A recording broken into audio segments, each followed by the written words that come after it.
Happy Krishnashtami అందరికీ. నేను ఇక్కడ ఏం చేస్తున్నానంటే బియ్యం పిండిలో కుంకుమ కలిపి చిన్న చిన్ని కృష్ణుని పాదాలు వేస్తున్నాను అనమాట.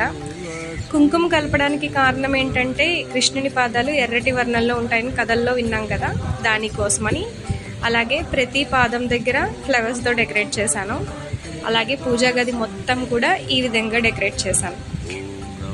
అక్కడ రాధాకృష్ణుల ఫోటో పెట్టాను కదా, అది ప్రేమకి ప్రతిరూపమని.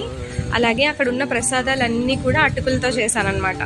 ఎందుకంటే సుధామ శ్రీకృష్ణుల కథ ఉంటుంది కదా, స్నేహానికి రిలేటెడ్, దానికోసమని.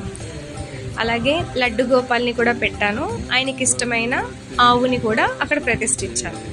ఈ విధంగా ఈ ఇయర్ జన్మాష్టమి కంప్లీట్ చేసుకున్నాను. Happy Janmashtami once again.